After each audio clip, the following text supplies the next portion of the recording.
제21대 국회의 첫 정기국회입니다. 국민의 삶과 대한민국 재도약을 위해서 미래통합당은 모든 힘을 다할 것입니다.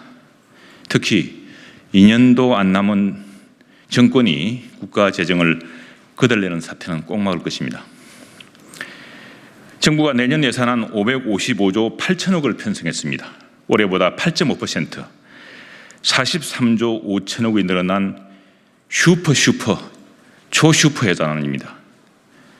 3년간 매년 40조 원 이상씩 늘린 정가액이 127조 원입니다. 이명박 박근혜 정부 9년간 예산 정가액 116조 원보다 11조 원이나 많습니다. 예산 정가 속도가 무려 3배입니다. 반면 국가 총수입은 483조 원으로 올해보다 0.3% 증가에 그쳤습니다. 지출을 감당할 국채만 172조 9천억 원이고 일반 회계 기준 적자 국채는 사상 최대치인 89조 7천억 원대에 이를 전망입니다. 39.8%로 40% 미만이었던 GDP 대비 국가 채무 비율도 46.7%로 40%를 넘었습니다. 무려 6.9%포인트 급등했습니다. 문재인 정부가 출범한 2017년 국가 채무 비율은 36%였습니다. 불과 3년 만에 10%포인트 넘게 복잡한 것입니다.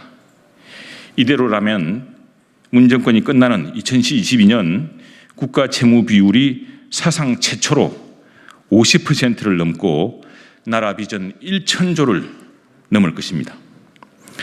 5년 단임 정부가 이토록 국가 재정을 거덜낼 수는 없습니다. 그런데도 정부는 OECD 국가들과 단순 비교하면서 아직 우리나라 국가 채무 비율은 낮다는 말만 되풀이하고 있습니다. 정작 OECD 국가 36개국 중 34개국이 도입한 재정 준칙은 청와대가 거부하고 있습니다. 균형 재정 노력을 위한 기준마저 내팽개치고 나라 빚 감당은 오롯이 국민과 미래 세대의 몫으로 떠넘겼습니다. 일자리 창출 예산도 올해보다 3조 원 늘어난 8조 7천억 원을 편성했습니다. 지난 4년간 80조 원을 퍼붓고도 113만 8천 명이라는 사상 최대의 실업자를 양산하더니 또 얼마나 큰 국민 혈세를 헛돈으로 퍼부을지 걱정입니다. 지난 3년여간 쏟아부은 일자리 예산을 실업자 100만 명에게 그냥 배분해도 1인당 8천만이나 되는 큰 돈입니다. 근데 그 돈이 흔적도 없어졌습니다. 과거 정부를 말끝마다 토건적폐로 몰아세우더니 이 정부도 SOC 예산도 역대 최고액인 26조 원입니다.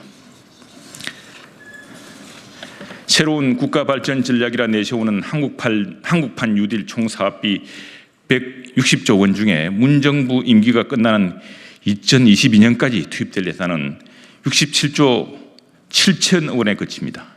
성과 전망이 불투명하고 임기 이후를 책임 못 질 정권 브랜드 사업의 재정 부담을 다음 정부에 전가할 것이라는 우려도 나옵니다. 코로나 감염 2차 대유행으로 국민 안전과 나라 경제가 백척간두 존망의 기로에 서 있습니다. 21대 첫 정기국회 100일이 시작됐습니다. 미래통합당은 국정감사, 예산심의 등을 통해 문재인 정부의 실정을 국민들께 낱낱이 알리고 바로잡기 위해 최선을 다할 것입니다. 코로나 감염 위기로 도탄에 빠진 국민의 삶을 구해내고 대한민국 재도약을 위해 모든 힘을 다하겠습니다. 감사합니다.